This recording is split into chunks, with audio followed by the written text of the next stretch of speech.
But we begin this hour with a new memoir by award-winning actor and comedian Rob Delaney. Now, he is known for his sharp and satiric comedy, but his latest book could be his most personal and honest work yet. A Heart That Works details the brain tumor diagnosis of Delaney's one-year-old son, Henry, and its emotional impact on his family. Henry died in 2018. Delaney writes, quote, "I genuinely believe, whether it's true or not, that if people felt a fraction of what my family felt and still feels, they would know what this life and this world are really about."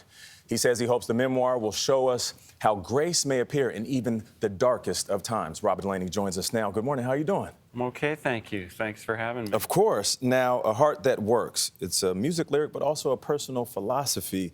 Yeah. Tell us about that title. Yeah, so A Heart That Works, that's the second half of a quote, which is, "A heart that hurts is a heart that works."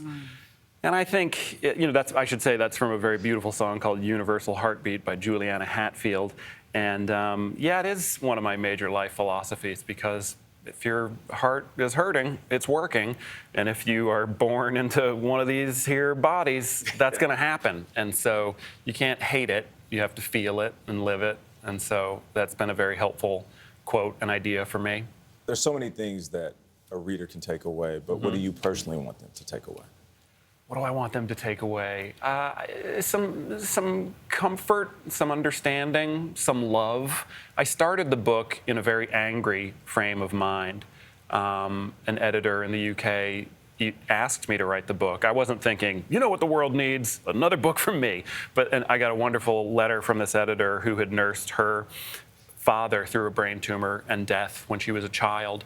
And so I was like, yeah, you want a book about my son and his brain tumor and death? So I wrote some very angry stuff and sent it to her. And I said, is that you sure? And she wanted everybody else to feel Yeah. And she wrote back and she said, yes, that is what I want. And I was like, oh, okay. So then I wrote the book, and I went through a real transformation from anger to really more love by the end of it. There's still anger. I'm human and not perfect, but it was a very educational journey for me. It felt good to write. I think journey is a word, Rob. Number one, it's beautifully done. I mean, you really take us through the process, sort of step by step, I think in a very painful and poignant way. It started with Henry. He's one and he starts throwing up. Yeah. And then you go through several diagnoses. Yeah. And then you're told he has a brain tumor the size of an apple in his little head. In his tiny little head, yeah. And so when you get that news, what do you think? You don't think he's going to die. Right. You think, well, frankly, unfortunately, you do entertain the possibility because it's a very real one. Yeah. And it is what happened. But he's being treated, and so you do have some hope. Yeah, you think we're going to do this stuff. We're going to, of course, we're going to study. We're going to become experts in brain tumors, and we love them. And so it'll be hard, but yeah, we'll win, and he'll live. But that isn't what happened. And that's often not what happens in situations like this. So that was another reason to write the book, is to give people, a realistic picture of the things that can happen in this life. You also have two other young boys. You said at one point you had 3 boys under the age of 5. And the thing that really got to me was you said it's so important to not put family responsibilities on pause. Yeah. Because you have these 2 other beautiful creatures that you have to talk to and engage with. You said you have to make the decision. You all made the decision to protect your marriage. You even talk about having sex with your wife during a very... I'm not trying to be inappropriate here, but it struck me because we think, God, in the middle of all of this... Like everything has to stop. Yeah, but you're saying, no, you have to love, you have to touch, you have to feel. Why did you want to include that? It seems very important to me. Well, first I want to say, did you guys hear that? I've had sex. So that's pretty cool. Well, I could tell by that mustache. Right? Well done. So you're still able to put humor in. But no, you're right. And it's funny because in the first draft, if there's any aspiring writers here, I'd like to say, sometimes you hear the phrase, you can't polish a turd. Yes. You really can. My first drafts are terrible. And then I polish, and then sometimes they turn out okay. But in the first draft, I was like, I'm going to say everything, and then I'll remove some stuff. And I showed it to my wife, who's a wonderful reader and really helpful with this book.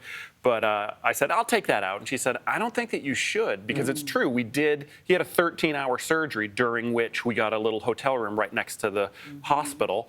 And we had sex because we were scared and we were holding each other, and we're both of age. It's an intimate connection. Yeah, and so, but then a lot of people have thanked me for putting that in there. Bereaved parents, parents who have kids in the hospital and stuff. So I was like, okay, All right. How do you tell your other children, though? How do you explain? Were you going to ask? No, yeah, I was thinking that too. How do you explain? Well, I'll tell you to exactly them? how.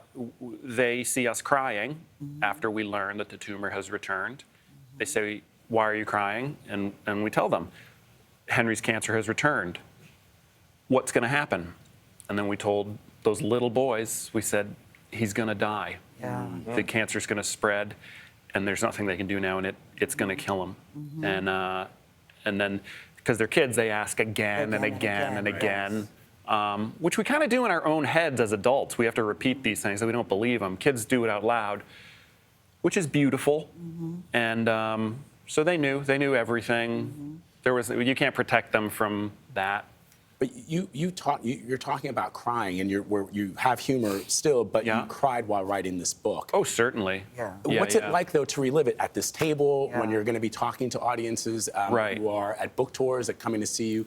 What's that like, reliving So first it? I'd like to say, Gayle, you came in this morning and started talking to me in the green room about the book, and you were crying, and you hugged me, and you asked me very specific questions, and you had a very beautiful human response.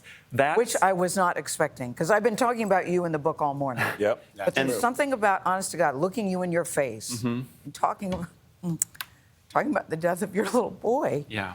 And I think everybody puts themselves in that position. Yeah. You know, I don't have a little baby. Yeah. But I have a grandchild, and I think everybody starts thinking about that. And then I see you say, God.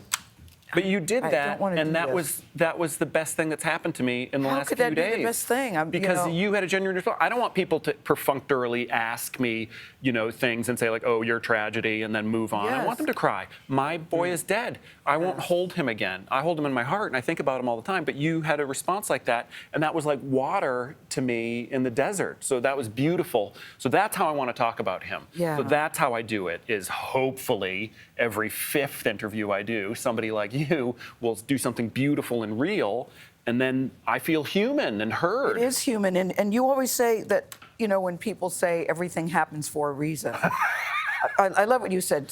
And he uses the A word. We'll say everything happens for a reason. You said, listen, I just want to die so I can go and kick God in the teeth, is how you put it. Yeah. I mean, to say that that's not comforting when you hear things like that. What is comforting? What is comforting to you? Well, I just laughed when you said that silly thing that I said. Like after Henry died, I wanted to make sure that I lived to 97 and then died, an old withered man, and I wanted to cross the finish line of life and then meet God and kick his teeth in. Yeah. That's how I felt.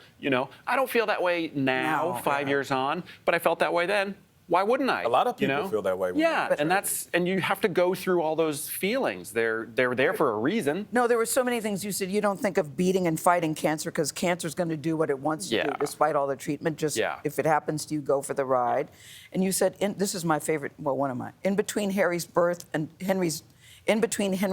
death was his life. Yeah. That's your favorite part. Oh yeah. So you talk about Henry and his big blue eyes. What do you miss most about this little creature that you had for 2 Well, years? certainly his eyes, and I would submit, look, I can't be objective about it, but his eyes were like dark blue and light blue. They were weird and beautiful and big, and it makes me very angry that you can't look at them, that he's not in there right now after this. I wish this book was about falcons, and that after this you would go into the green room and he was there and you could meet him and look at those eyes, and you can't, and that is offensive to me. And and you could smell him and hold him, and you would knock something over. You'd get something on your pretty pink dress, and you'd have to go change, and you'd be like, Henry. That's what I wish. No, I thank you for sharing this story, for sharing his life with us, and how you and your wife got through it, and you had another baby. We did. Was that a difficult decision to make? Because you said Leah was pregnant at his funeral. Yeah.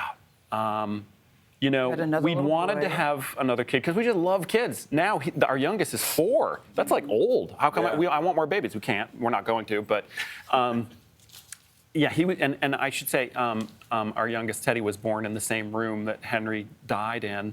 On your birth? Yeah, he died. Yeah, Henry died on my birthday too.